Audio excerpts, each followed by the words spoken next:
कहते हैं एक बार कोई चोरी करता हुआ पकड़ा गया, राजा ने उसको सजा दे दी मौत, कि बहुत बुरा काम किया, इसने चोरी की है, इसको मौत की सजा दे दी जाए, फांसी तोड़ दिया जाए। करते करते वो दिन आ गया, फांसी का नज़दीक आ गया, फांसी के लिए तैयारी कर दी। जब फांसी तोड़ने के लिए लेके गए तो उस जल्लाद से कहने लगा कि मुझे राजा से मिलना है। तो कहते हैं कि किसी को फांसी देने से पहले उसकी आखिरी इच्छा पूरी करने के लिए पूछते हैं। बोला कि राजा से तुझे क्या काम है? बोला मुझे मिलना है एक बार, उसके बाद तो मुझे पता है कि फांसी टूट जाऊंगा, लेकिन मेरी आखिरी इच्छा यही है, मैं राजा से मिलूं। राजा ने भी इजाज़त दे दी कि चलो भाई, क्या बात है? बुलाया गया उसको। बोले बोल क्या बात है? बोला जी मुझे आप फांसी बेशक दे दो, लेकिन मेरे पास एक बहुत बड़ा हुनर है। बोले क्या हुनर है आपके पास? बोला मैं सोना पैदा कर सकता हूँ। अरे सोना पैदा कर सकता है? बोला कैसे? बोला कैसे तो आपको दिखा दूंगा, मुझे पहले आज़ाद करो। राजा ने सोचा कहाँ जाएगा ये, इसका हुनर देख लेते हैं। बोले चल कल से तेरा काम शुरू कर देना, कैसे पैदा करेगा? उसने राजा ने कह दिया, ज़मीन दे दी गई, ज़मीन तैयार कर दी गई कि कैसे पैदा करेगा? बोला जैसे किसान पैदा करता है। बोला मुझे सोने के छोटे छोटे दाने बनवा के दो, पहले वो सोने के बीज बोऊंगा तभी तो उसके पेड़ बनेंगे, पेड़ों पर वो लगेंगे। राजा कहने लगा अजीब आदमी है। चलो राजा ने सोचा हो सकता है हुनर है, देख लिया जाए क्या करेगा ये। बोला लेकिन एक बात है राजा। बोले कि हाँ बोलिए। बोले वो बनने के बाद में वो बीज जो डाला जाएगा सोना तभी बनेगा, वो आदमी उनको बोए जिसने जिंदगी में कभी चोरी ना की हो। बोले ये भी कोई बात नहीं। लोग बैठे थे जैसे हम आप बैठे हैं, कहने लगे भाई कोई ऐसा आदमी है जिसने ज़िंदगी में चोरी नहीं की? सब ने नीची गर्दन कर ली। ज़िंदगी में किसी ने कोई चोरी तो की होती है, चाहे किसी ने पानी चुरा के पिया हो, छोटी मोटी सब करते हैं। कोई नहीं बोला मंत्री से। बोला मंत्री जी आप? बोला जी मेरे से भी एक बार पढ़ता था तो एक लड़के की कलम चुरा ली थी, मेरे से भी हुई है। बोले जी अब तो सब ऐसे ही हैं। राजा से कहने लगे अब तो आप ही बचे हो, आप करो। बोला अरे चोरी मेरे से भी हुई है। बोला चोरी आपसे भी हुई है? तो चोर कहने लगे मैंने कौन सा जुल्म कर दिया, मुझे फांसी क्यों तोड़ रहे हो? जब सब ऐसे करते हैं तो कहने की बात यह है कि मन सबके पास है और ये मन सबके साथ उत्पात करता है, लेकिन इस मन को सिधाने के लिए गुरु के पास जब जाओगे तो गुरु आपको वो अंकुश देंगे और वो समझाएंगे कि देख भाई मन की चाल में अगर फंसोगे दो रास्ते होंगे आपके पास, दो चीज़ें विकल्प है।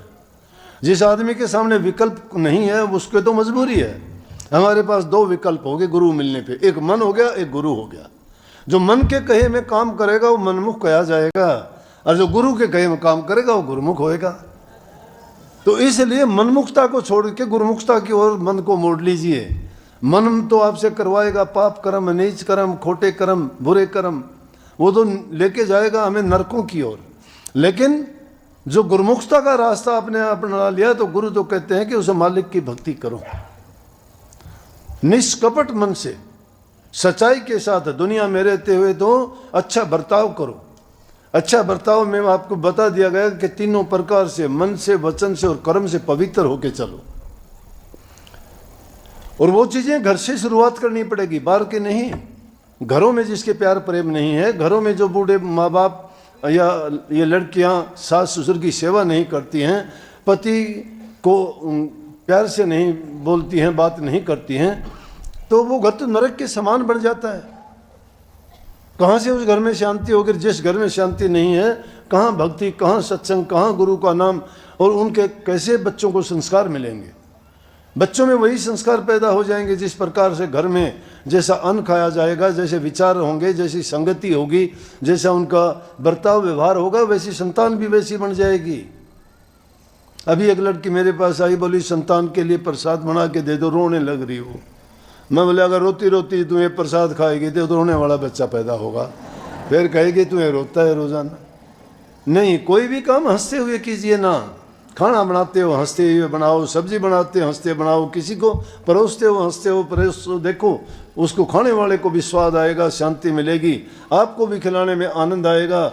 और उसको खाने के बाद भी तुम्हारा, मैं कहता हूँ, अगर अच्छा भोजन प्रेम से बना के जिसको खिलाया है, वो कहते हैं ना जैसा अन्न वैसा मन, उसमें वही विचार वही ख्यालात होंगे, खाने वाला भी मस्त हो जाएगा, उसके भी ख्यालात में शांति प्यार उमड़ेगा, दया आएगी दिल में, क्योंकि बनाने वाले ने बड़े प्रेम से बड़े चाव से और मन के अंदर बड़े सम्मान के साथ अतिथि भाव से उसने जो बना के दिया है वो भोजन नहीं, वो अमृत बना के दिया है।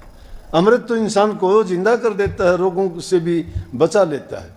अगर मैं कहता हूँ किसी का बच्चा, ये माताएं हैं, छोटा बच्चा बीमार हो जाता है, माँ अगर उसको प्यार से अपनी छाती से लगा लेती है तो उसका बुखार, उसकी बीमारी भी दूर चली जाती है। लेकिन माँ अपने ऊपर कम और डॉक्टर दवाइयों पर ज़्यादा इतबार करती है। मन के अंदर इतनी शक्ति है कि आप सच्चे मन से जिस पर तवज्जो डाल के काम करोगे, हो सकता है कि उसके बदले में तुम्हें तो थोड़ी बहुत पीड़ा हो जाएगी, लेकिन जिसके लिए तुम ऐसा करते हो ना उसको तो शांति दे जाएगी, सुख दे देगी, उसको तो रोग से भी मुक्ति मिल जाएगी। लेकिन ये बात बहुत देर से समझ में आएगी। नाम के जपने वाले हो आप, भक्ति करने वाले हो, कहते हो ध्यान और अभ्यास भी करते हैं, तो फिर इन बातों के पचड़े में कैसे पड़ते हो? फिर भी आपको ये तकलीफें छोटी छोटी क्यों होती हैं? आप अपनी पीड़ा आके गुरु के सामने क्यों छोड़ते हो? और सबसे बड़ी बीमारी जो रोग हमें लगा हुआ है वो तो जन्म मरण का रोग है, और उसकी दवाई है वो सतनाम है, वो भी तक आपको मिला हुआ है। और जब तुम्हें वो चीज़ मिली हुई है, भीखा साहब कहते भीखन भूखा को नहीं, सब कह पल्ले लाल गांठ खोल पर क्या नहीं, इस विध भय कंगाल, कंद छोरा नगर ढिंढोरा, चीज़ तुम्हारे गांठे में बंधी हुई है, खोल के तो देखते नहीं हो, संभालते भी नहीं हो। हर इंसान के पास में वो शक्ति है, वो ताकत है, वो दौलत है, उस मालिक ने सबको भरपूर शक्ति दे के भेजा है, लेकिन हम अपनी उस शक्ति को जानते नहीं हैं। कितने हम अपनी शक्ति को भुलाए बैठे हैं, लेकिन उसी को अगर याद कर लें तो आपके अंदर वो शक्ति है जो किसी चीज़ में भी नहीं है। और जिन्होंने वो शक्ति प्रकट कर ली उनके जाके हम पैर पकड़ते हैं, उनसे आशीर्वाद मांगते हैं, उनसे दुआ मांगते हैं, उनके सामने जाके हाथ फैलाते हैं, याचना करते हैं। कोई कहता है मेरी रोग बीमारी ठीक कर दो, कोई कुछ कहता है, कोई कुछ कहता है। नहीं कहते क्या? कहते हो। तो उस सतनाम में बड़ी शक्ति है, और जिसके पास वो आता है वो ना तो कोई अहंकार करता, ना उससे कोई लाभ लेना चाहता है, ना उससे कोई स्वार्थ पूरा करना चाहता है। वो तो सिर्फ भक्ति को भक्ति के रूप से ही देखता है। भक्ति का रूप सिर्फ प्रेम का है, और प्रेम भी किसके है? अपने इष्ट के प्रति। अपना इष्ट किसके? राम। पलटू साहब कहते संतो राम को एक कर जानिए, दूसरा भेद न तनक आने, लाली जो छिपी है मेहंदी के पात में, दूध में घी इस भांत जाने, फूल में बास जो काठ में आग है, संत में राम इस भांत जाने, दास पलटू का संत में राम, राम में संत, ये सत्य मानना। इस बात को सत्य मान के चलो कि सतगुरु ही राम है, राम ही संत है। लेकिन मानोगे जब किसी भी चीज़ को तुम मान लेते हो, उस मैं यूँ सोच रहा हूँ कि तुम्हारा इतबार और विश्वास जिस पे दृढ़ हो गया है तो तुम्हारे सारे कार्य भी उसी से सरने हैं। लेकिन हम क्या करते हैं? भूल करते हैं, हमारा मन डामाडोल है, ये टिकने नहीं देता। कहते कि ना, ये भी तेरे जैसा इंसान है। और संतों की ये बात होती है जो इस तरह से डामाडोल होते हैं, उन पर इतबार नहीं आने देते उन लोगों को। उन लोगों के सामने कोई ना कोई ऐसा प्रपंच रच देते हैं, वो उनसे डामाडोल होकर अपने छोड़ जाते हैं। स्वामी जी महाराज ने लिखी है कि पर ये बात अति कर झिनी, संत करावे निंदा अपनी, निंदा चौकीदार बिठाई, कोई जीव ना धसने पाई, कोई जीव होई अनुरागी, निंदा से वो छिन छिन भागी। अरे संत तो अपनी निंदा खुद ही करा लेते हैं कि करो निंदा करो मेरी, तुम निंदा करते हो मेरे पाप कटते हैं, तुम निंदा करते हो तो मेरी पहरेदारी और चौकीदारी होती है, तुम मेरी निंदा करते हो तो मेरे पाप कर्मों को धोते हो तुम, इसलिए कही है। लेकिन अनुरागी जो जीव होंगे वो उस निंदा को देख के ही उनके पास जाएंगे कि इनकी निंदा होती है, वो जाके देखेगा, निंदा को देख के क्या होगा कि उसको सत्य मिल जाएगा। उन लोगों ने बुराई से अच्छाई का रास्ता उसको दे दिया। अनुरागी जीव को कोई रोकने वाला नहीं है, और जो डामाडाल जिनके पदार्थों की चाह है दुनिया के दारों की, वो सतनाम को क्या जानेंगे। गुरु की शरण दृढ़ जो कर लेता है, गुरु की शरण दृढ़ कर ले बिना इसे काज नहीं सरना, मान दो ये दो बात ये मेरी करमत, और कुछ जतना हार जब जाए मन तुझसे चढ़ा दे सूरज को गगना। ये तो मन का ही तो खेल है सारा। इस मन को जब सिधा दोगे, मन को गुरु के अधीन कर दोगे, इस मन मुक्ता को जब त्याग दोगे, अपने आप को दीन गरीब हीन जब मानना शुरू कर दोगे, सर्वस्व जब गुरु को अर्पण कर दिया, फिर तो गुरु हमारा रक्षक है, गुरु ही हमें सब कुछ देने वाला, दिखाने वाला, हमारी रक्षा करने वाला, अंग संग्रह के हमारे सारे कार्य सिद्ध करता है। लेकिन वो किन लोगों के, जिन लोगों को इतना इतबार, इतनी बिरह, इतना त्याग हो जाता, वो तो किसी चीज़ को फिर मांगते ही नहीं, वो उनकी मांग नहीं रह जाती, वो तो एक ही चीज़ को मांगते हैं। अरे पपैया स्वाति बूंद को ही मांगता है, दूसरा पानी दुनिया भर का है, समुद्र भरे, नदी भरे, पूर्ण और कितने जोड़ छपड़े भरे, मांगता है किसी पानी को? एक स्वाति बूंद को ही मांगता है। पीऊंगा तो उसी को पीऊंगा, नहीं पीना। लेकिन जो कागवृत्ति के लोग हो जाते हैं, उनकी चोंच चाहे सुनने में मंडा दो, फिर भी वो कागपना करेंगे, वो नहीं छोड़ते। कागों में खुश रहता है, हंसों में तो कोई हंस जाके मिलेगा। सत्संगियों में जाके सत्संगी खुश होगा। सत्संगी गुरु की बात, गुरु की महिमा, नाम की महिमा करेगा, सुनेगा, और उन्हीं बातों में रात दिन अपना गुजरान करेगा, दूसरी बातों को दिमाग में ही नहीं आने देगा। जो चपल चालाक होंगे, जो कपटी धोखेबाज होंगे, उनके मन में कुछ और ही चलता रहेगा, उनके दुनियादारों की बातों की तो प्रधानता होगी, और गुरु की बातें कोई मायने नहीं रखेंगी। और बातों में तो बड़ी चपलता, बड़ी चालाकी, बड़ी होशियारी होगी, लेकिन गुरु की बात उनको अच्छी नहीं लगेगी। क्यों नहीं लगेगी? मन मुक्ता है, मन की खुराक नहीं मिली उसको। जो गुरुमुख है उसको गुरुमुखता की बात मिलेगी, उसमें मस्त रहेगा वो। जब भी कोई कहेगा तो कहेगा कि गुरु की बात सुना, गुरु की बात, गुरु पर इतबार और विश्वास जिसका दृढ़ है, तो उसका जीवन सफल है। या तो गुरु पर इतना यकीन दृढ़ कर लो कि गुरु के सिवाय तुम्हारी दूसरी मंजिल नहीं है, कुछ करने की जरूरत नहीं है। या फिर अपने आप को इतना, तुम इतनी मेहनत करो, इतना अपने ध्यान और अभ्यास में अपने मन को जोड़ो उस शब्द से कि उस शब्द में और तुम में कोई अंतर ना रहे। फिर तुम्हें अंतर में ये विश्वास और यकीन भी आ जाएगा कि गुरु क्या है। फिर आपको ये यकीन होगा कि वही गुरु जिसको हम देह रूप में देखते हैं, शब्द रूप भी वही है, वही परमात्म शक्ति भी वही है, वही नूरानी रूप भी वही है, वही दुनियादारी में देह रूप में है, लेकिन वो अंतर में जो देह रूप नहीं है बल्कि नूर रूप में है, शब्द रूप में है, शक्ति रूप में है। इसलिए उसको सतनाम के जरिए, सतनाम के द्वारा उसको हासिल किया जा सकता है। उसके लिए तभी कही है कि दुनियादारी की जिन चीज़ों से हम आस बांध लेते हैं, ये दुनियादारी की चीज़ ना आज तक किसी ने साथ निभाया, ना निभा सकते हैं। थोड़े दिन के साथी हैं, कोई कुछ दिन में छोड़ जाता है, कोई कुछ दिन में छोड़ जाता है।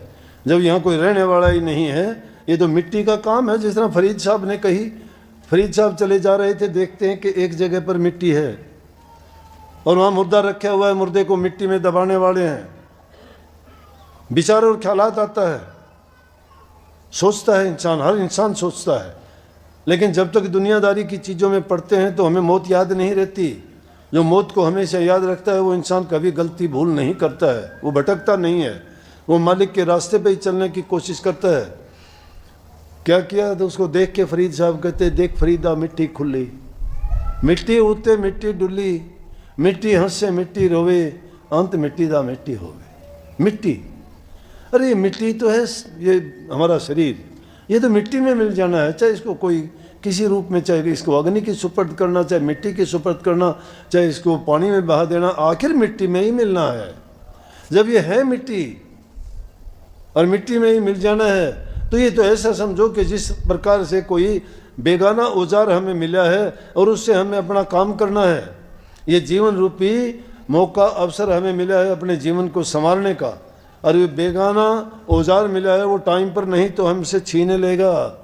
तो उसके छीनने से पहले हमें क्या करना चाहिए कि इससे अपना काम निकाल लेना चाहिए। हमारा काम क्या है कि भक्ति करके हमने जो जन्म मरण की बीमारी और रोग लगा हुआ है उसको जीत लेना चाहिए, फिर इस दुनिया में नहीं आना चाहिए। और वो हमारी कब इच्छा पूरी होगी?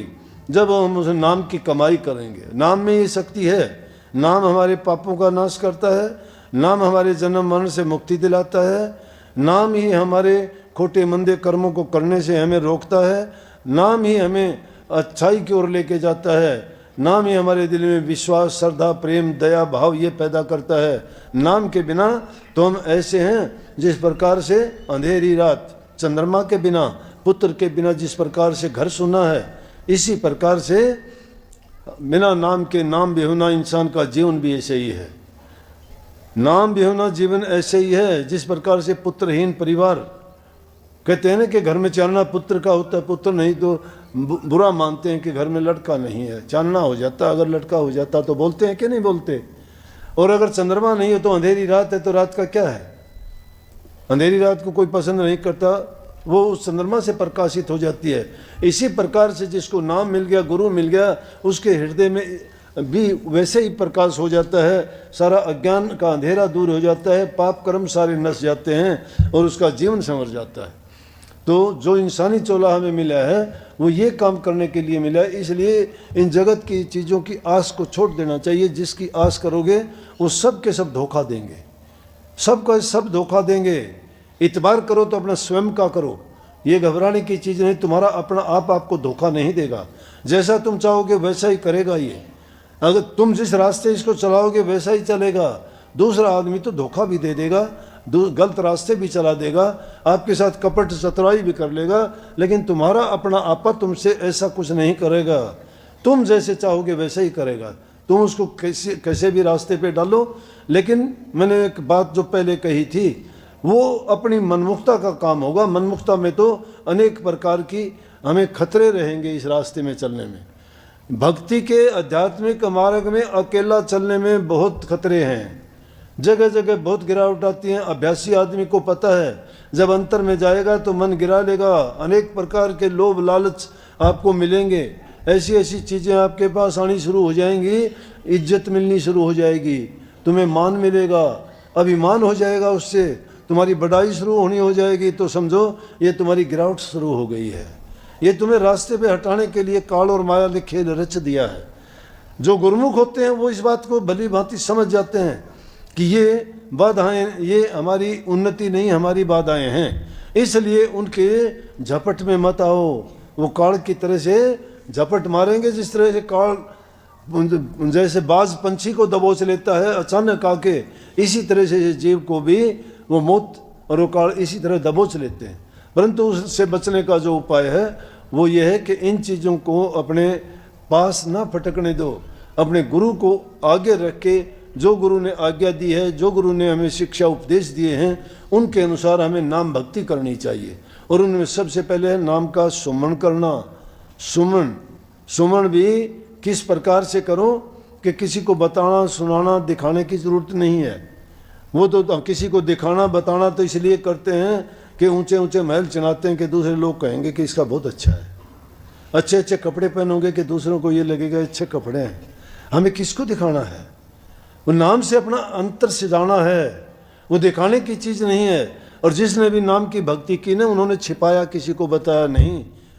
पर दादू साहब कहते हैं कि काहे रे बकवाद लाई हो, जिन हरी पाई हो तिन ही छिपाई हो। कि क्यों बकवास करते हो खाम खा की? जिसने भी परमात्मा को पाया उसने छिपा लिया, बताया ही नहीं, वो तो गुपचुप हो गया। रास्ता बड़ा सुलभ है, बड़ा सौखा है, कोई कष्ट नहीं है उसमें। एक बार रास्ते में चलते हुए तो ये है, क्योंकि दुनियादारी की जिस रास्ते पे चले जा रहे हैं वो सौखा अब लगता है, क्योंकि उस पर चलते चलते हमें सदियां बीत गई, जन्म बीत गए, इसलिए हमें वो कठिन नज़र नहीं आता। लेकिन उस रास्ते को छोड़ के वो नया काम जब करना चाहते हो ना, फिर तो हमें बहुत कष्ट होता है। क्यों? इसमें तो पाबंदियाँ होगी, ना मर्जी का खा सकते, ना मर्जी की बात बोल सकते। जो चीज़ खुले आराम से करने की इजाज़त थी वो अब नहीं कर पाएंगे। ना झूठ बोलते, ना निंदा कर सकते, ना चोरी कर सकते, ना किसी को बुरा भला बोल सकते, तो बड़ा कठिन हो जाता है। इसलिए वो रास्ता तजना पड़ेगा। उस जीवन को छोड़ के एक नए जीवन में प्रवेश करना है। उस बुराई को त्याग के अच्छाई की ओर चलना है। वो हमारा जब तक बदलाव नहीं होता है तब तक समझो कि हम खाली रह जाते हैं। तो हमारा ये जीवन का सफ़र बेकार चला जाता है। जो पूंजी हम लेके आए थे मालिक से, वो हमने बर्बाद कर दी। ब्याज भी गया, मूल भी गया, और खाली हाथ आए थे खाली गए। क्या किया हम आए कर, क्या करेंगे जाए, इत के भय ना उत कर चाले मूल गंवाए। क्या किया हमने यहाँ आके? और क्या करेंगे जाके वापिस? ना हम वहाँ के रहे ना यहाँ के रहे, जो मूड था वो भी हमने गंवा दिया। इसलिए जब तक हमारे पास ये मूड है, कोई मूर्ख होगा जो अपनी जमा पूंजी को बर्बाद करके जाता है, लेकिन जो हर आदमी चाहता है कि उससे वो लाभ उठाए, परंतु इंसान ये गलती करता है, वो अपने जीवन को उसी प्रकार से बर्बाद करता है जो जिस प्रकार से कोई मूर्ख या अनजान अपनी पूंजी को बर्बाद कर देता है। तो इसको पूरा लाभ उठाने के लिए गुरु की आज्ञा में रहते हुए नाम की कमाई करो, सुमन करो, ध्यान करो, अभ्यास करो। एकांत में जब भी जाओ, जरूरी नहीं है कि एकांत में जाने के बाद में आप जो तरीका ध्यान में बैठने का बताया उसी पे रहो, नहीं, चिंतन करो। उस टाइम पे वो ध्यान है तुम्हारा, वो ख्याल और विचार मन से ना जाने दो। चाहे तुम लेट के करो, सोचो कि आखिर जिंदगी का नतीजा क्या होगा, मैंने क्या किया, क्या करना चाहिए था, क्यों नहीं करता मैं, मेरे कौन से, कही है ना शब्द में गाया करते हैं, मेरे पाप कर्म ही मुझको न तुझसे मिलने देते हैं, जब चाहूँ मैं दर्शन करना रोक मुझे वो लेते हैं। इंसान के खोटे मंदे कर्म में जब वो चाहता है कि गुरु के दर्शन करूं, संगत में जाऊं, सत्संग सुनूं और अपना लाभ उठाऊं, लेकिन उसके खोटे कर्म सामने आ जाते हैं, नहीं जाने देते। कोई ना कोई बाधा खड़ी कर देते हैं उसके सामने, कोई ना कोई ऐसा रास्ता, फिर वो दुनियादारी की चीज़ अच्छी लगती है, वो रोक लेती है रास्ता। जो अच्छी चीज़ लेने के लिए जाता था वो एक छोटी सी चीज़ के लिए कहीं ना कहीं और ही भटक के रह जाता है। तो ये खेल है, जब भी तुम अच्छे रास्ते की ओर चलोगे तुम्हारे पाप कर्म तुमको रोक लेंगे, नहीं जाने देंगे। लेकिन सतगुरु के संग में, सतगुरु के दर्शन करने से, मैं तो कहता हूँ संतों के दर्शन से आई टले बला जो सुख सोड़ी में वो कांटे में टल जा। फिर बड़ा कठिन है, पिया का मार्ग कठिन है, खांडे की धारा, डगमगे तो गिर पड़े नहीं उतरे पारा। खांडे की धार पर चलना आसान काम नहीं है। अरे ऐसे ऐसे आदमी पता नहीं क्या का क्या बोल के चले जाएंगे जिनकी कोई औकात नहीं। मैं तो समझाने के लिए, अपने आप को भी समझाने के लिए, मुझे भी बोल के चले जाते हैं। मैं भी ये कह दिया करता हूँ, भाई शेर पिंजरे में बंद हो तो चूहा भी उसके पूंछ के बाल काट जाओ, है? अगर वही शेर खुला हो तो कोई सामना नहीं करता ना, और पिंजरे में बंद हो तो चूहा भी चाहे उसके बाल काट दो, कोई नहीं बोल सकता, क्योंकि बंद है वो। इसलिए ये हमारा मार्ग ऐसा है, भेड़ जैसा। भेड़ जैसा कोई पकड़ के ले जाओ, कोई उतार लो, कोई काट लो, कोई मार लो, कोई लठ मार दो, बेचारी प्या प्या तो कर सकती है और उसका जोर कुछ चलता नहीं है। तो भेड़ मारेगा हमारा, बड़ा सादगी का, बड़ा गरीबी का, बड़ा दुर्बलता का, निर्बलता का, बड़े निर्बल है, जिनकी कोई औकात नहीं, वो बोल देगा, कुछ का कुछ बोल देगा। बोलो भाई बोलो, संत तो चाहते हैं बोलो, क्योंकि उनको पता है बोलने वाला वो नहीं बोलता, उसका अहंकार बोलता है। और संत जब चुप हो जाते हैं, सुन लेते हैं, तो सोच लो कि नाश कर दिया, नाश कर दिया, गुप्त मार कर दिया। अगर बोल दिया ना तो कोई अलग बात है, लेकिन संत के कभी किसी को कहते नहीं। और संत जब चुप हो जाते हैं तो समझो कि गया, कि वो गुप्त मार उसको बख्शेगी नहीं, मार देगी। तो संसारी लोग हार जीत का खेल खेलते हैं, संत हमेशा हार को अपनाते हैं, जीत को नहीं। तो हमारी कोई हार जीत नहीं है, हमारी तो बल्कि हार ही हार है, हार में खुश हैं। संसारी हारे, संसारी जीते भले और संत लोग हारे भले, क्योंकि हारे तो हरते मिले, जीते जम के द्वार गए। जो जीतने वाले तो जम के द्वार जाते हैं और हारे हुए तो हरी से मिलते हैं। इसलिए कभी भी दुनियादारी के लोगों का मुकाबला करने की ना सोचो। कोई कहता है कह जान दो, कहते को कह जान दे, गुरु की सीख तू ले। गुरु क्या सीख देता है कि कहते को कहने दो, कहते को कह जान दे, गुरु की सीख तू ले। गुरु की ये सीख है कि जो कह के जाना उसमें तुम्हें कोई तुम्हारा घाटा नहीं किया। दुष्टजन और स्वान को बाहर जवाब ना दे, दुष्ट को और कुत्ते को बाहर के जवाब ना दो। कुत्ते ने बोलोगे दूना भाव भाव करेगा, और दुष्ट को बोलोगे ना तो मारने में तैयार हो जाएगा। इसलिए उसने कह जाने दो, चुप में भला है एक चुप सौ सुख। बोलन नालव चुप चंगेरी, चुप बिच सौ सौ पड़दा। शाह मंसूर ने एक सच आख्या ओ सूड़ी ते चढ़दा। तो कभी भी इन बातों में ना पड़ो, तुम अपने काम में लगे रहो, वो बाधा पैदा कर देंगे। नहीं तो ऐसे लोग, उन बातों को जो बीत गई उसको दिमाग से निकालो, गई वो बात। वो अब नहीं आने की, वो बीत चुकी है। उस पर पर्दा डाल दो, भूल जाओ। अगर याद रखोगे तो तुम्हें रह रह के दुख देगी वो बात। नहीं, उनको भुला देने में फ़ायदा है। कभी याद न, अच्छी बात हो तो लाख बार याद करो। गुरु की बात है तो हमेशा याद रखो। दुनियादारों की जो बात है, छल की, कपट की, बेईमानी की, दुख दर्द पीड़ा की, कभी याद ना करो, क्योंकि उससे ऊपर उठना है हमें। कमल के फूल की तरह से। कमल का फूल कीचड़ में होता है, कीचड़ कितना भी चढ़ जाओ, पानी कितना भी चढ़ जाओ, वो उससे ऊपर चलता रहेगा, नीचे नहीं जाएगा, डूबेगा नहीं। तो उस कमल के फूल की तरह से डूबना नहीं, उसके ऊपर ऊपर रहना है, नीचे रहने दो, कीचड़ नीचे ही रहता है। अच्छी बातों को अपनाना चाहिए, जो भी सुनते हो और अपने जीवन में अपना के उन पर अमल करना चाहिए। जीवन तुम्हारा उन्हीं बातों से संभरेगा और वही तुम्हें लाभ देंगी। तो गणेश साधन से रोज़ाना आपको मिलते रहते हैं, सुना करो सत्संग, लेकिन सत्संग सुन के अपनाया करो। मुझे इस बात की बहुत खुशी है। ये नहीं मानता मैं कि आप अपनाते नहीं, खूब अपनाओ, प्यार भी बहुत करते हो। मैं भी बहुत प्यार करता हूँ। कभी ये सोचते हो, वो एक सांप था, सांप, वो गाँव वाले घर लड़िया करता, उनका रास्ता पड़े था। एक महात्मा एक दिन जान लग रहा था रास्ते, गाँव वाले बोले महात्मा जी इस रास्ते ना जाओ। बोले क्यों भाई? मेरा बोले सांप से वो लड़ जा है, मेरा सांप नहीं देखेंगे। गया तो सांप मिला, सांप चला। बोला भाई सांप है? बोला ओहो गुरु जी माफ़ करो। बोला कि माफ़ के करे, तेरे दिन गाँव वाले सारे परेशान से क्यों लड़या करे भाई तू? तेरे खौफ के मारे रास्ता भी छोड़ दिया। बोला गुरु जी नाम दे दो मैंने भी, मैं भी छोड़ दूंगा लड़ना। बोला ठीक है भाई। सांप था, गुरु ने उसको नाम की दीक्षा दी, आशीर्वाद दिया, सांप ने लड़ना छोड़ दिया। गाँव वाले आओ जाओ बोले अरे ये वो कौन लड़ता सांप? सब ने पता लग गया। कोई जा पूड़ी ले आने, रस्सा बोले आया, वो सांप पड़ा, उसके लगा के मरोड़ी रे पूड़ी लिया, हमें खोल के भगा दें, फिर जा भाई। और कितनी ज़रूरत पड़े, उड़े उसने रस्से की ढाल में उसका गांडला तोड़ गिरा, बना दिया सन उसका, बेचारा अध मरिया हो गया वो। तो गुरुजी का आना जाना, गाँव वाले तो निहाल हो गए। गुरुजी आए कोई दिन के बाद में, उस रास्ते देखा तो सांप पड़ा शीश का। बोला के हाल भाई सांप है? बोला गुरुजी मार दिए। ने बोला अरे के बात है? ने बोला बात क्या? ने बोला मेरे बेटा ने ऐसा काम कर रखा है मेरा, तो मन में उसे कोई ने बोला रोटी बांधे से, कोई लाकड़ियाँ ही रोटी बांधे, कोई पूड़ी बांध ले जाए, कोई गठड़ी बांधने में काम ले जाए। ने बोला फिर ठाके भगा दे हैं। ने बोला मेरी हड्डी हड्डी चस्के है, मेरे में नहीं रह रही हिम्मत। अच्छा नाम लिया मैंने। बोले भाई तो मैं तो न्यू कही थी लड़िए ना। बोला जी मैं कौन लड़ता? बोला मैं न्यू तो को नहीं कही, फूफा ना करिए। मेरा फूफा कराया कर थोड़ी बहुत जब बच जाएगा। उसने क्या करा सांप ने भाई, दूसरे दिन फिर गए, रास्ते में जान लग रहे थे और सांप का नहीं चल लिया, हाथ का लिया कि ओह नोला पर रोटी बांध ले चला। अच्छा नोला उस सांप पड़ा लिया, नोला सब बोलियत की बात हुई, उसका नहीं हाथ का लिया, उसने फुकाड़ वाले नोला रही हो तो वो को नहीं भाई, यो नोला दूसरा से।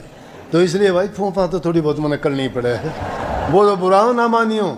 और बाकी बहुत प्यार करूँ सो मैं, हम भी प्यार करो सो तो भक्ति कराया करो, नाम का सुमरण कराया करो, ध्यान अभ्यास किया करो, किसी का बुरा ना करो जिंदगी में, इतना कहना मेरा मन। थारा बुरा करे उसका भी थम अच्छा करियो, थारा फिर अच्छा मैं करूँगा मेरी गारंटी से। मेरा अच्छा करनिया मेरे पास है, इसलिए कहूँ सू मैं। बहुत बहुत आशीर्वाद सबको। राधा स्वामी।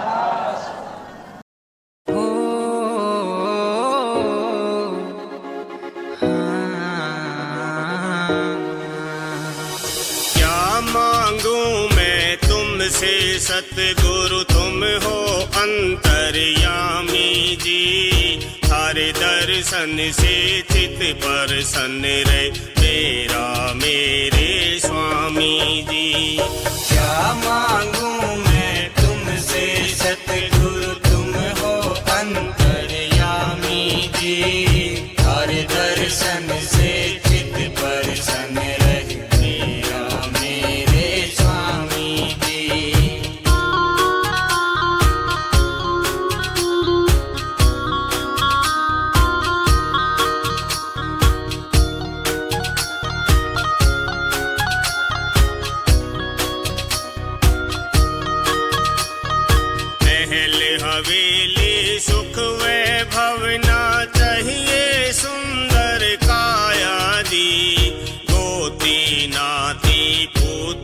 साथी ढलती फिरती छाया जी।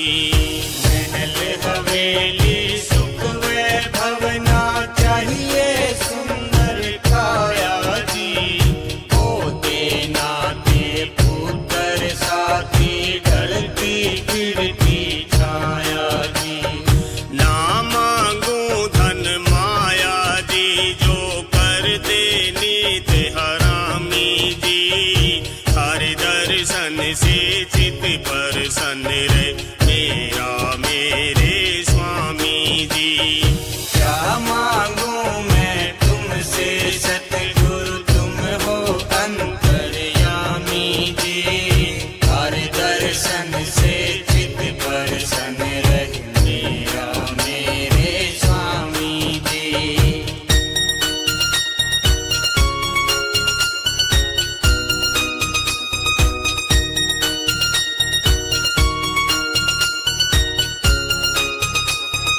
सदा नहीं रहना इस जग में, फिर क्यों जग की आस करूं।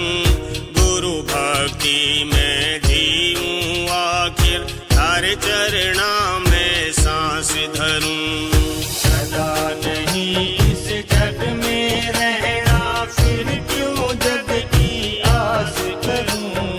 गुरु भक्ति में जीऊं आखिर, थारे चरणा में सांस धरूं। एक यो ही विश्वास भरूं मैं, कह कर राधा स्वामी जी। हर दर्शन से चित प्रसन्न रहे मेरा मेरे स्वामी जी।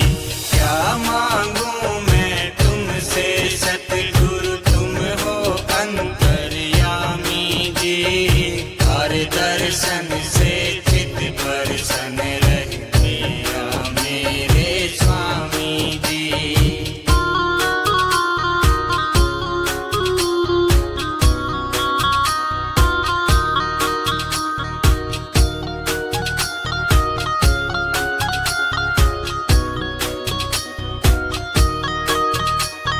सत्संग में रहे हर दम चित, और सेवा ठाऊं संगत की।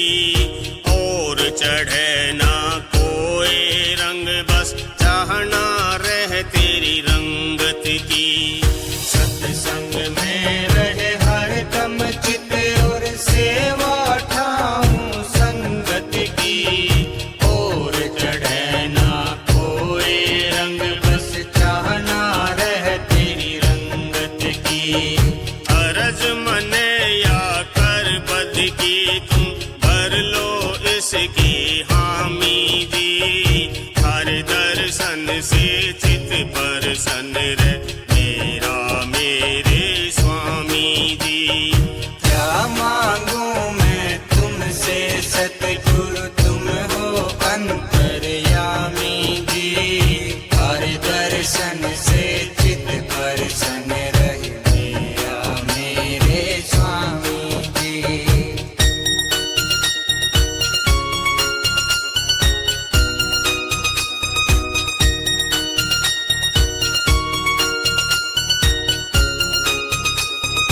तुम हो समरथ दाता वर दो, छुट जायो अभिमान मेरा। नाम अमोला हीरा दे के मेटो आवन जान मेरा। तुम हो समरथ दाता वर दो, छुट जायो अभिमान मेरा। नाम अमोला हीरा देख मेटो आवण जान मेरा।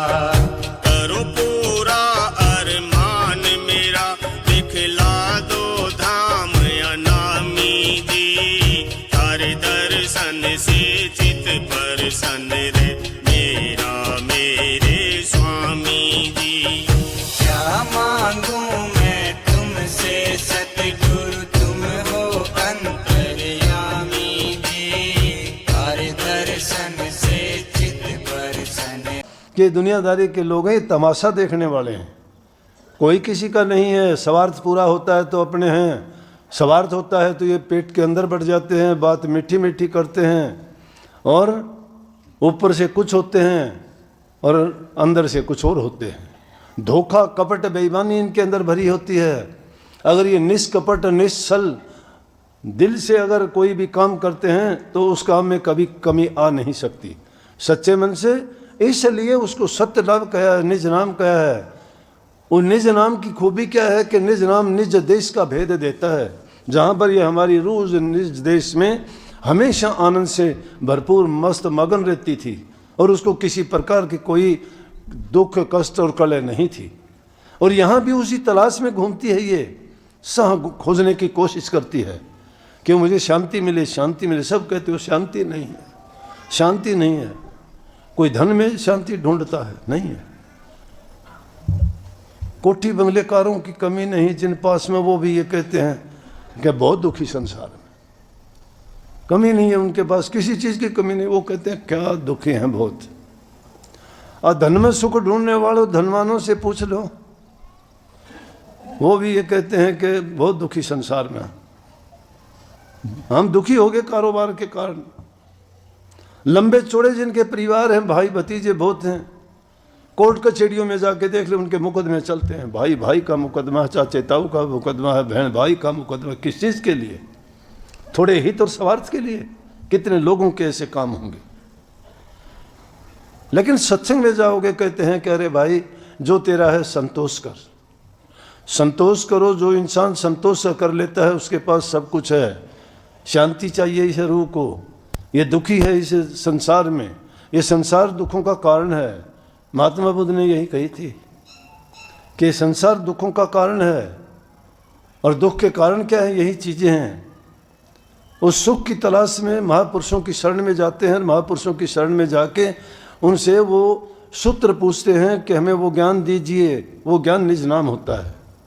उसे निज नाम की कमाई करनी पड़ती है। संतों ने उसके 3 ही तरीके बताए हैं। उसका सुमन करना है, ध्यान करना है और भजन करना है।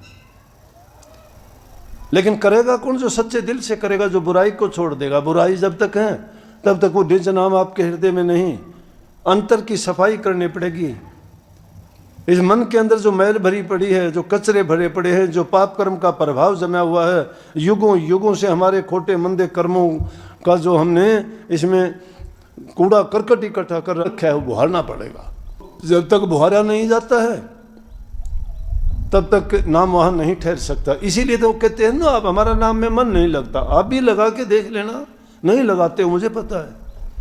मैं इन हालात से गुजरा हूँ, मुझे पता है, मेरा भी नहीं लगता था। लेकिन कब लगता है? जब लगन लगती है। जिसको सच्ची लगन लग जाती है वो परवाह नहीं करता, वो लगाता है मन। क्या क्या करेगा, कहाँ लगाएगा? जब इंसान का कोई जोर नहीं चलता है, जब उसको कोई दूसरा उपाय नहीं सूझता है, तो उसको वो करना पड़ता है। तुम्हें कुछ खाने के लिए नहीं मिले, किसी कमरे में बंद कर दिया जाए, मजबूर हो तुम, मर्जी से नहीं, लेकिन मजबूरी के कारण तुम्हें भूखा रहना पड़ता है। पानी नहीं है, मजबूरी के कारण प्यासा रहना पड़ता है। लाइट नहीं है, उसमें अंधेरे में मजबूरी के कारण रहना पड़ता है। मजबूरी है, लेकिन अपनी मर्जी से नहीं रहना चाहते हो। परंतु रात को सोते समय आपकी मजबूरी नहीं है, लाइट को बंद करके सोते हो, मर्जी है वो आपकी। तो मन मर्जी से जो काम करते हैं, जिससे करते हैं, उसमें आदमी को शांति भी मिलती है और जो उससे लाभ चाहता है वो भी उसको प्राप्त होता है। तो वो सही रास्ता क्या है कि जब मन के अंदर लगन विरह तुम्हारी सच्ची जब पैदा होगी ना, फिर तुम्हें गुरु खुदा नजर आएगा। फिर तुम्हें तुम्हारे हृदय में वो प्रीत पैदा हो जाएगी, जिससे तुम्हें दर्शन करने से, बात करने से, वचन सुनने से तुम्हारे मन का सिमटाव शुरू हो जाएगा। मन की वृत्तियों का जो बिखराव है, संसार के पदार्थों की ओर जो भागे जा रहे हो ना, वो तुच्छ नजर आने लगेंगे, सब मिथ्या नजर आएंगे। उनका प्रयोग करोगे, देखा बस नाम मात्र का प्रयोग करोगे, लेकिन सच्ची लगन जो मन में लग जाएगी। क्या भगत संत हुए वो भूखे मरे क्या? उन्होंने काम करना छोड़ दिया क्या? उन्हें खाया पिया नहीं, किसी से बात नहीं की क्या? अगर वो बात नहीं करते तो ये नाम पीढ़ी दर पीढ़ी यहाँ तक नहीं पहुँचता। अगर वो अन्न जल सब त्याग के बैठ जाते तो वो वैसे ही खत्म हो जाते, उनका ज्ञान भी खत्म और वो भी खत्म हो जाते। नहीं, जरूरत के मुताबिक शरीर को जिन चीज़ों की आवश्यकता है दीजिए उनको।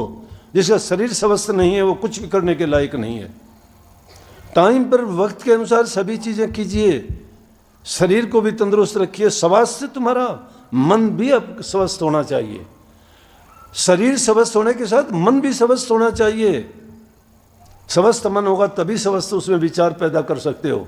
स्वस्थ मन के बिना भक्ति भी नहीं कर सकते। इन सभी चीज़ों का तालमेल मिला के एक संतुलन बना के जब चलोगे तभी आप सब कुछ कर पाओगे। यह है कि अपने मन को उन बुराइयों की तरफ ना जाने दीजिए। मन का काम में भागता है, इसको रोकोगे कहां से, कैसे रोकोगे? गुरु रूपी अंकुश जो तुम्हारे पास होगा रुक जाएगा। ये बड़ी लड़ाई करनी पड़ेगी। बड़े दोस्त बैठे हैं, मन के अंदर बैठे हुए हैं, दुश्मन हैं, भारी दुश्मन है। हर इंसान के साथ में बीतती है ये। कैसे?